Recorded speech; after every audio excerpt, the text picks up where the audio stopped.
दावत करता है, 70 लोगों का खाना बनाता है, 10 लोगों का ज्यादा इसलिए बनाया जाता है ताकि उसकी इज्जत पे आंच ना आने पाए। मगर मुझे बता तो सकी, उसने 50 लोगों का खाना बनाया और ये 50 अपने साथ दो तो ज्यादा लेकर के गए, तो खाना 60 लोगों का था, 150 लोग उसके यहाँ पहुंचे। अब बता, अगर खाना कम पड़ा तो गरीब की इज्जत का जनाजा निकलेगा कि नहीं? तुम तो ये सोचते हो कि एक वक्त का खाना है, लेकिन तुझे क्या पता इस गरीब बाप की बेटी के बाप ने ये एक दिन में नहीं इंतजाम किया, 30 साल हो गए इकट्ठा करते करते। जब से बेटी आई है तब से खाने का इंतजाम कर रखा है, जब से बेटी ने जन्म लिया है तब से चावलों का इंतजाम कर रखा है, जब से बेटी ने आंख खोली है तब से इसने पेट काटना शुरू कर दिया है। तुझसे किसने कह दिया कि ये 3 दिन का खाना है? नहीं, खुदा की कसम, एक एक लुकमे के नीचे इसके रातों की मेहनतें दबी है, एक एक लुकमे के नीचे इसके बाप के दिनों की मजदूरियां लगी है, एक एक लुकमे के पीछे इस गरीब बाप का पसीना लगा है।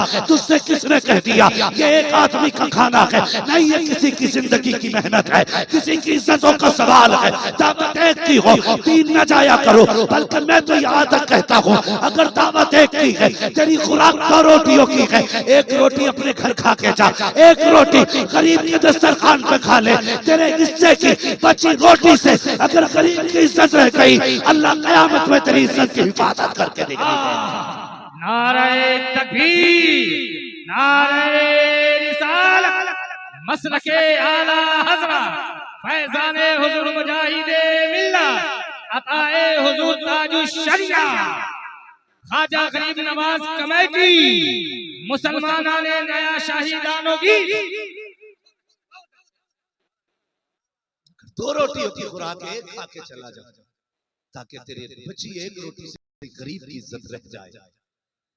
तुमने नहीं जाना, मैं जानता हूं कितनी बारातें सिर्फ इसलिए लौट गई कि 4 बाराती भूखे रह गए। हम जबान के जायके के लिए गाड़ी पे बिला वजह में 4 लोगों को बिठा के चल देते यार, ये 5 मिनट का जायका क्या दिला देगा तुझे? लेकिन तुझे पता है जब किसी गरीब के चौखट से किसी बेटी की बारात पलटती है तो फिर बेटी के ऊपर क्या गुजरती है? सोच सकता है कोई? हमने तो सिर्फ 4 रोटी और 2 बोटियों को पूरा सब कुछ समझ लिया। कई बेटियों की बारात लौट के अभी अपने घर नहीं पहुंची कि बेटियों की मौत की खबर उनसे पहले पहुंच गई है। तेरी वजह से कोई बाप फांसी न लगा, इसलिए कि बाप के लिए बेटी को पालना कोई बोझ नहीं। जिस बेटी की बारात चौखट से लौट जाए उस बाप के लिए एक सांस बोझ हुआ करती है। खुदारा तुम्हें खुदा का वास्ता किसी के खाने को बर्बाद न कर। कई बार देखा जाता है आज उर्स के मौके पे सारे बरेली वाले, जलसे में भी सारे बरेली वाले, जब बारात का खाना कुत्तों की तरह खड़े होकर खिलाया जाता है तब मसला क्या आला हज़रत याद नहीं रहता है। क्या बात है, बहुत अच्छे, बहुत अच्छे, नारे तकबीर। भूल जाते हैं कि हमारा बरेली से भी कोई रिश्ता है। एक प्लेट में कुत्तों की तरह लेके घूमते हैं हम। किसी ने ताज शरिया की दावत की, कुर्सी लगाई गई, कुछ लोग यही देखने आए थे आज सुन्नत के खिलाफ खाएंगे ये खाना, लेकिन बेटा भी अहमद रजा का था। ये फाके तो कर सकते थे, सुन्नत के साथ खिलवाड़ नहीं। कुर्सी पे जब बैठने की बारी आई ना, मेरा मुर्शिद सैयदी सरकार ताजुश शरिया, हाँ ऐसे बैठे कुर्सी पे भी एक पैर बिछाया दूसरा खड़ा किया, सुन्नत के मुताबिक कुर्सी पे बैठ के खाना खाया। कहा हुजूर तकलीफ हो रही होगी?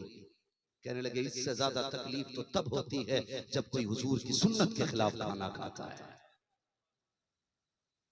ये बरेली शरीफ है। जब गधों की तरह घूम के खाते हम लोग तब बरेली याद नहीं रहता। आज बरेली का मौका, बरेली का मसलक सिर्फ उर्स पे याद रहता है। अल्लाह तौफीक दे। देखो मैं जानता हूँ जब बंदा खाना खाता है ना तो इतनी रोटी खाई नहीं जाती, जब सफाई होती है तो जितनी रोटियां टेबल के नीचे से इकट्ठा की जाती है। तुम जानते हो इस रोटी की कीमत क्या है? मेरे हुजूर ने फरमाया था रिस्क की इज्जत करना, अगर ये रूठ गया तो फिर दोबारा मैंने यतीम बच्चियों को कचड़े के ढेर पर रोटियां निकालते देखा है। रोटी फेंकने से पहले सोचा कर, अल्लाह वो दिन तेरी औलाद के आगे ना दे। 3-3, 4-4 साल की बच्चियां अमीरों के फेंके हुए खाने से रोटियां बीन करके खाती हैं। मत फेंक, शौक में उन टुकड़ों को बचा के रख। क्या कि अच्छा होता ये रोटी फेंकने के बजाय इतने गरीबों की दावत करके बुला लिया होता। और होता क्या है, नाक तक खाएंगे, उसके बाद मुंह में तीली लगाएंगे। कोई पूछता कैसी बनी थी, तो पता क्या कहते हैं कि ठीक है, बस नमक ज्यादा था। शर्म आनी चाहिए हमें। कहता बात ठीक थी, बोटी हाथ नहीं लगी। ठेका है तेरे बाप की दावत का। तेरे मुंह के साइज की बोटी भी होनी चाहिए थी। मजा नहीं आया खाने में। और शर्म कर देख, जब दस्तरखान पे खाने के लिए जाए, नजर दौड़ा के देखना सबसे उदास कौन है पूरे पिंडाल में। किसी कोने में जो सबसे उदास खड़ा हो, समझ लेना यही बेटी का बाप है। उसके पास जाके खड़ा होना, फिर देखना उसकी जबान से क्या निकल रहा है। वो कभी इधर देख के कहता मालिक आज इज्जत बचा लेना, मालिक आप ही बचा लेना। तुझे क्या पता वो रो रो के क्या क्या कह रहा है। वो कहता मालिक आज इज्जत बचा लेना, मैंने 25 साल मजदूरियां की है, मालिक कभी शिकवा नहीं किया है, कभी नहीं तुझसे कुछ कहा। तूने बेटी दी, मैंने फूल समझ के पाली, मैंने बेटी को तेरा तोहफा समझ के पाला। ए मेरे मालिक, हसरतों से आज तक पालता चला आया, आज इज्जत से रुखसत कर रहा हूँ। मेरे मालिक कोई रोटी कम न पड़ जाए, मेरे मालिक खाना कम न पड़ जाए, आज इस गरीब की लाज बचा लेना। और यार तुझे क्या पता है, जब तू जबान खोलता है, नमक कम था रोटी ज्यादा है, या मिर्च कम है रोटी सही नहीं है, उस वक्त गरीब के दिल से पूछ, उसके दिल पे क्या गुजरा करती है। और तुझे खुदा का वास्ता, अगर तुझे नमक ज्यादा लगे, मिर्च ज्यादा लगे, हल्दी कम लगे, तेल ज्यादा लगे, बुराई ना करना। खाना गलत नहीं हो, उसकी खुशी के लिए कंधे पे हाथ रखना और कह देना यार कैसा इंतजाम किया है। जवाब नहीं है, इधर गरीब राजी होगा, उधर मदीने वाला मुस्तफा राजी होगा। जिंदाबाद जिंदाबाद। इसे मसला के हालात। सुभान अल्लाह सुभान अल्लाह सुभान अल्लाह सुभान अल्लाह, माशाअल्लाह। आला हजरत आला हजरत। लब्बैक या रसूल अल्लाह, लब्बैक लब्बैक या रसूल अल्लाह।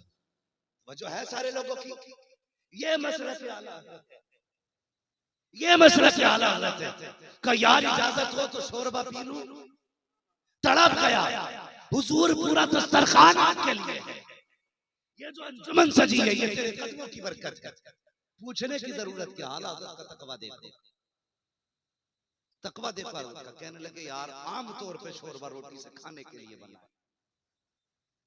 आम तौर पे इसका उर्फ रोटी से खाने के लिए, इसकी वजह पीने के लिए नहीं है। अगर मैंने तेरी इजाजत के बगैर पी लिया, हो सकता है मेरे देखा था कि कोई और भी पी ले, और ये बना हुआ रोटी खाने के लिए और कोई फाके से रह गया तो जिम्मेदार अहमद रजा हो जाएगा। और तेरी जिल्लत की जिम्मेदारी मेरे सर पे आ गई, अहमद रजा क़यामत में हुजूर को कौन सा मुंह दिखाएगा। इसलिए बिना इजाजत मकान मालिक से शोरबा तक नहीं पिया, उस जात को इमाम अहमद रजा खान कहा जाता है। जिंदाबाद जिंदाबाद, बहुत अच्छा, सुभान अल्लाह।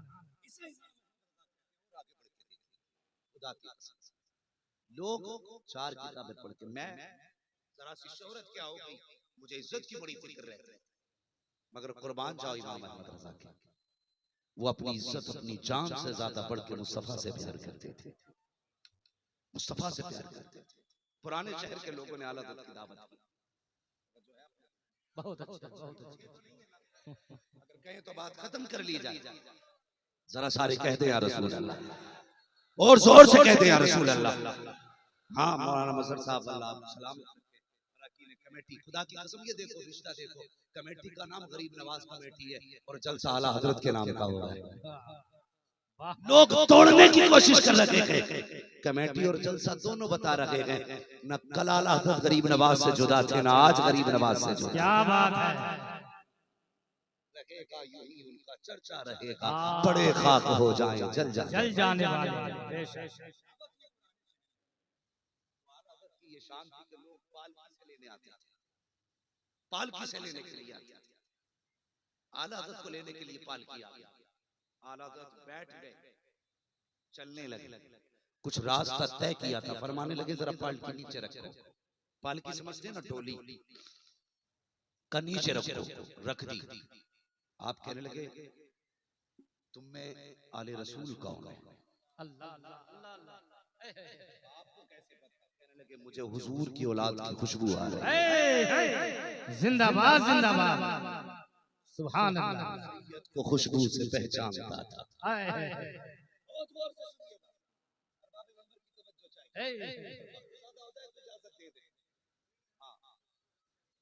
और अगर आपके पास वक्त है तो फिर मेरा साथ है। मैं बीमार, सब भाई जानते हैं और दिलदार भाई जानते हैं मेरे, मुझे कितनी तकलीफ है, मेरे फेफड़ों में सख्त तकलीफ है। मेरे लिए दुआ करें अल्लाह से। मुझे डॉक्टर ने 3 महीने का आराम बोला है, लेकिन मैं फिर भी निकल के चला आया। करूं तेरे नाम पे जां फिदा, न बस एक जां तो जहां फिदा, जहां से भी नहीं जी भरा, करूं क्या करूं। मैं आया बस मेरा साथ है। सुने मेरी बात बहुत गौर से। कहने लगे मुझे खुशबू आ रही है सैयद की, मुझे एक बात बताई जाए। गुलाब मैं कोई खुशबू निकाल के दूं, आपसे कहूं ये कौन सी खुशबू है? अगर गुलाब की खुशबू होगी और आपने सूंघी होगी तभी आप कहेंगे ये गुलाब है। आपने चमेली सूंघ रखी होगी तो पहचान लेंगे कि चमेली है। आपने चंपा को सूंघा होगा, चंपा को तो कह देंगे चंपा की खुशबू है ना। तो गोया आला हज़रत ने सैयद को ऐसे पहचान लिया क्योंकि उन्होंने हुजूर की खुशबू सूंघी थी। बहुत क्योंकि वो हुजूर की खुशबू सूंघ चुके थे, इसलिए पहचान। अल्लाह इश्क देखो उनका। कहने लगे मुझे सैयद की खुशबू आ रही है। एक शख्स आगे बढ़ा, उसने कहा हुजूर मजदूरों से काम लिया जाता है, जात नहीं पूछी जाती है। फरमाने लगे बताओ ना यार आले रसूल कौन है? उसने कहा हुजूर मैं हूँ। सैयदी सरकार आला हज़रत फरमाते हैं शहजादे क्या जरूरत पड़ गई थी आपको कि आप डोली उठाने चले आए? अब सैयदजादे के जुमले सुनना। कहा हुजूर कई दिन का फाका था घर में, काम कहीं लग नहीं रहा था, आज भी मंडी आया था। गैरत इजाजत नहीं देती, हम सैयद भीख तो नहीं मांग सकते थे ना। मजदूरी करने मार्केट आया था, हुजूर कोई काम पे नहीं लेके गया। ये 3 लोग थे, इन्होंने कहा एक बंदा हमारे बीच का बीमार है, एक बंदा चाहिए जो डोली उठा ले। बच्चे फाके थे, हुजूर कोई रास्ता ना मिला, बस मैं डोली उठाने चला आया। चीख निकली मेरे इमाम की। कहने लगे शहजादे माफ कर दिया जाए, गलती हो गई, मुझे पता नहीं था आले रसूल हो। इतना सुना वो भी चीख मार के रोके, कहता इतने बड़े हजरत हो के मेरे आगे हाथ जोड़ रहे हैं, चाहिए माफ किया। कहा नहीं नहीं माफ नहीं, पालकी में बैठ जाइए। कहा किस लिए? कहा जहां से तुम लेके आए हो वहां तक अहमद रजा तुम्हें लेके जाएगा। कहा ये कैसे हो सकता है? कहा डर रहा हूं अगर कयामत में हुजूर ने मुझसे पूछ लिया अहमद रजा तुझे मेरे बेटे के कंधे मिले थे सवारी के लिए, तो क्या जवाब दूंगा? तारीख गवाह है, अपनी पगड़ी उतारी, उसके कदमों पे रखी, ऐलान किया लोगों 56 उलूम अपनी जगह है, मोहम्मद का बेटा अपनी जगह है।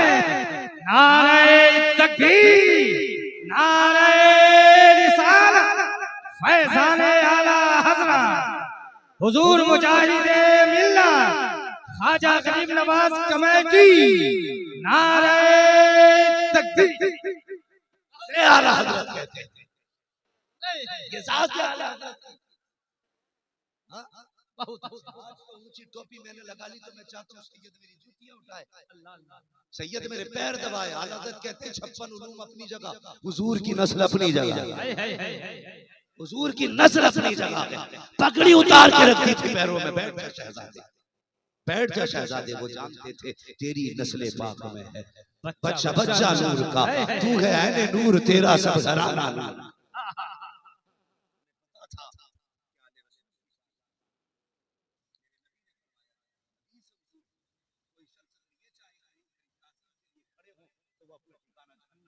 अल्लाह अल्लाह हुजूर की हदीस का।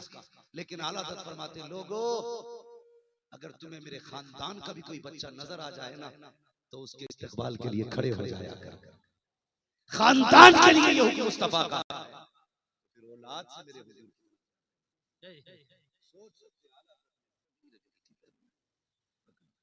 आला हज़रत आला हज़रत है। देखो आप समझो आला हज़रत, कोशिश करो बनिए उनके नौकर बनिए। मैंने पहले ही कहा था सिर्फ अगरबत्ती तक आला हज़रत में रखिए, अमल में भी आला हज़रत को लेके आइए, किरदार में भी आला हज़रत को लेके आइए। आज जिसके मतलब की फतावे रज़विया कह जाए उसके आला हज़रत हैं, जिसकी नहीं कह पाता वो आला हज़रत को ही मानने से इनकार कर देता। आला हज़रत कल भी हक की तराजू का नाम था, आज भी हक की तराजू का नाम है, और कयामत तक अहमद रजा हक की तराजू का नाम रखेगा। अगर कोई बरेली के खिलाफ जाएगा तो वो घटिया हो सकता है, बरेली वाला गलत नहीं हो सकता। क्या बात है, हक है, हक है। बहुत अच्छे, बहुत अच्छे। करम हो, करम हो, करम हो। मैं नारा लगाता हूँ, आप जवाब दें। इश्क मोहब्बत, इश्क मोहब्बत। खाते हैं तेरे दर का, पीते हैं तेरे दर का, पानी है तेरा पानी, दाना है तेरा। मैं सीरत पे बात कर रहा हूँ, सीरत पे बात है। आगे ज़हूर भाई बड़े अच्छे आदमी है, बड़े सुन्नी से मसला के आला हज़रत के बड़े मोहब्बत करने वाले आदमी भाई। भुवनेश्वर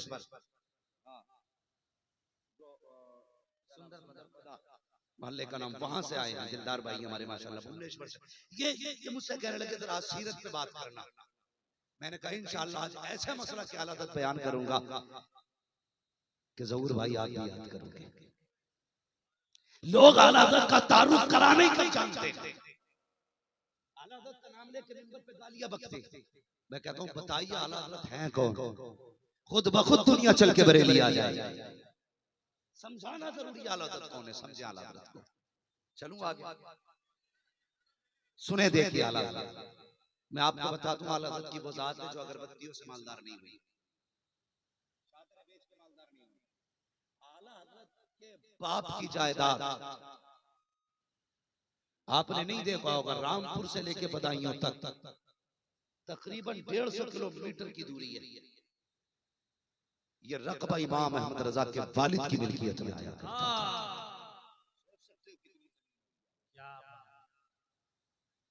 जमींदार घराने से आला हज़रत, लाखों बीघे जमीन के मालिक हैं। लेकिन कुर्बान जाओ, अब मिंबर वाले लोग मेरी बात पे तवज्जो देंगे। आला हज़रत ने एक मदरसा कायम किया, मंजर इस्लाम। अल्लाह का शुक्र है मुफ्तियत की सनद मैंने वहीं से हासिल की, और मेरे ताज शरिया ने इदारा कायम किया जामिअतुर रज़ा, फजीलत की सनद मैंने वहां से हासिल की। अपने पास जो कुछ भी है बरेली शरीफ का ही, अल्लाह का शुक्र है अपने पास जो है जितना है बरेली शरीफ का। आला हज़रत ने मंजर इस्लाम कायम किया, बहुत गौर से सुनिएगा। लेकिन कमाल की बात आपको बताऊं, आला हज़रत ने कभी किसी से ज़कात वसूल नहीं की थी मदरसे, कभी भी चंदा नहीं करते थे आप, अपनी जमीन से खिलाया करते थे तलबा को। और उलमा से भी गुजारिश है, इश्तिहार में कभी कुरान पढ़ने वालों को यतीम न लिखा जाए। सही है, कभी यतीम न लिखा जाए। क्यों? जिसकी सरपरस्ती बाप करे अगर वो यतीम नहीं हो सकता, तो जिसकी सरपरस्ती रसूल पाक करें वो यतीम कैसे हो सकता? बहुत अच्छे। यतीम नहीं हो सकता। जिसकी सरपरस्ती मुस्तफा करें वो यतीम कैसा? यतीम ना लिखना, यतीम ना लिखना ही नहीं। आला हज़रत अपने घर से अपनी जमीन का खाना खिलाते थे पुराने वालों, अपनी जमीन का खाना।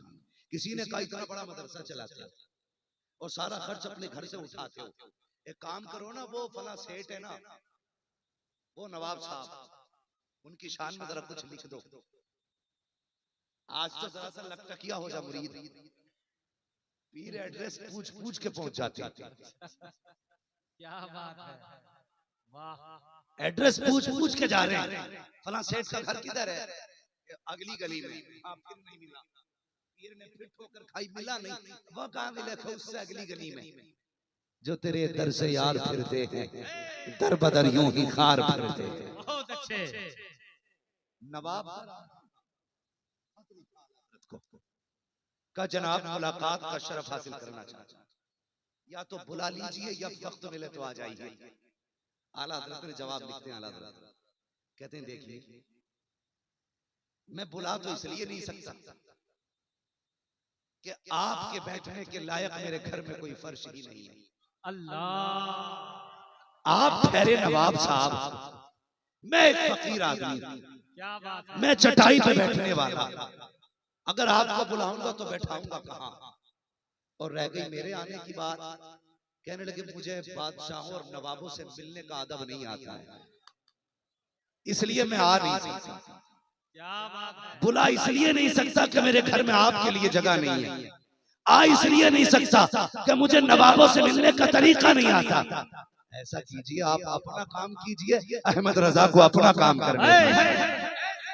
जिंदाबाद, बहुत अच्छे। ये आला हजरत की जात। क्या बात है। मुझे मेरा करने दो, आओ ना बुलाओ, फकीर को मिलने का शौक नहीं अमीरों से। एक साहब कहने लगे फिर ऐसा कीजिए ना, इतना बड़ा इदारा चला रहे हो, सैकड़ों बच्चे पढ़ते हैं, 100 लोगों का एक वक्त का खाना, फिर आप तो नाश्ता भी देते हैं 2 टाइम का खाना, पूरे तीनों वक्त में एक दिन में 300 लोगों का खाना बनता है। ऐसा करें फला नवाब साहब के ना शान में 2-3 शेर लिख दो, आपके कलम की बड़ी तारीफ है, वो इतना दे देंगे साल भर का मदरसे का खर्चा पड़ जाएगा। अकीदा देखो मेरे इमाम का, खुदा की कसम कुर्बान जाओ, हैरत होती। मैं दावत फिक्र देता हूँ मुल्लाओं को जो चंदे की खातिर किसी भी पद अकीदा सुले कुल्ली की चौखट पे जाके बैठ जाते हैं। मदरसा चले ना चले, किसी पद अकीदा की चौखट पे ना जा, अगर बंद होने की बारी आ जाए मत जा वहाबी से चंदा लेने, मुसल्ला बिछा रुख कर मदीने की तरफ, और इतना कहते कि रहने दो या डुबो दो, अब तो तुम्हारी जाने कश्ती तुम्हें पे छोड़ी लंगर उठाए। नारे तकबीर, नारे रिसालत, फैजान रजा कॉन्फ्रेंस, ख्वाजा गरीब नवाज कमेटी, अताए हुजूर ताजुश बहुत अच्छे। तो किसी भी सुले कुल्ली की चौखट पे चंदा लेने के वक्त वो जन्नती। तेरा अकीदा बड़ा कमजोर है भाई, ये बड़ा मजबूत अकीदा तेरा। जरा सा राशन कम हुआ सुले कुल्ली की चौखट पे, आला हजरत से इतना कहा था शेर लिख दो, वो इतना भेजने का मदरसा चलेगा। कहने लगे मुंह बंद कर, करूं मत है अहले दुआल रजा, पड़े इस बला में मेरी बला, मैं गदा हूं अपने करीम का, मेरा दीन पा रहा है। बहुत अच्छे, बहुत अच्छे। किसने कह दिया कि मंजर इस्लाम उसकी दौलत में चलता है जिसकी शान ये है, कौन देता है देने को मुंह चाहिए, देने वाला है सच्चा हमारा नबी, सच्चा हमारा नबी।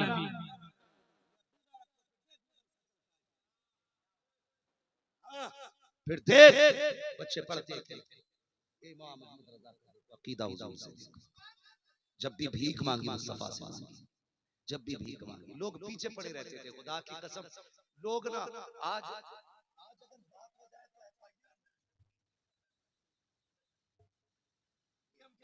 फला ने गाली दी है उसे उठा के लाइए, फला बुराई कर रहा है उसे पकड़ के लाइए। आला हज़रत की भी बहुत बुराई होती थी, मगर कभी डीएम एसडीएम के दरवाजे नहीं गए। बता रहा हूँ मसला क्या, आला हज़रत क्या है, कभी डीएम एसडीएम के दरवाजे नहीं गए। जब भी किसी ने मुखालफत की, गालियां दी, बुरा भला कहा, बस यही कहते थे एक तरफ आदाए दी, एक तरफ हाशी दी, बंदा के तनहा शाह तुम पे करोड़ों दूर। बहुत अच्छे। ये तेरा अकीदा एसडीएम के दरवाजे पे जाता है, ये अहमद रजा का अकीदा है। अगर दुख भी पहुंचता था मदीने वाले से कहते थे यही वजह है, मरने की तरफ थे न जीने की तरफ थे, जब चोट लगे दिल को मदीने की तरफ। बहुत अच्छे, बहुत अच्छे। जिंदाबाद, जिंदाबाद, माशाअल्लाह, बहुत अच्छे। ये मसला क्या है, वो जो है आपने बहुत ऐसे मंजर इस्लाम मेरे इमाम ने चलाया और धड़ल्ले से चला वो, और खुदा की कसम कुर्बान जाऊं, इतना बड़ा इमाम जिसे 56 उलूम पे महारत, बड़े बड़े साइंटिस्ट जिसका चेहरा देखने की तमन्ना करते थे। अगर बात बड़ी करूं तो बहुत लंबी बात होती चली जाएगी। वो इमाम, मैं सीरत पे बात कर रहा हूं, खुदा की कसम उसने लोगों के दिल का बड़ा ख्याल किया। आज ना हर बंदा ये चाहता बस जितना भी है मैं ही खा लूं, लेकिन आला हजरत ना लोगों की मदद के लिए ना डायरेक्ट लोग लेना नहीं चाहते थे, शर्म आती थी, तो आपने खादिम के नाम से उन्हें घर में रखा, काम भले थोड़े से थोड़ा हो ताकि उनके बच्चे पल जाए। तो कुछ लोग रहते थे, एक बच्चा आला हजरत के पास में ड्यूटी थी, खाना लेके आया करता था, खाना लेके आया। इत्तेफाक से एक दिन बच्चा ना इफ्तार के वक्त में खाना लाने में लेट हो गया। आला हजरत ने गुस्से में उसके थप्पड़ मार दिया, थप्पड़ मार दिया, थप्पड़ मार दिया, बच्चा चला गया। अभी बच्चा गया था कि मेरे इमाम की आंख में आंसू आ गए, खुद से कहने लगे, अहमद रजा तूने बच्चे को मार दिया, कसूर क्या था बच्चे का? अब कयामत में अगर आलम हुजूर ने पूछ लिया तो क्या जवाब देगा? चीख निकल गई।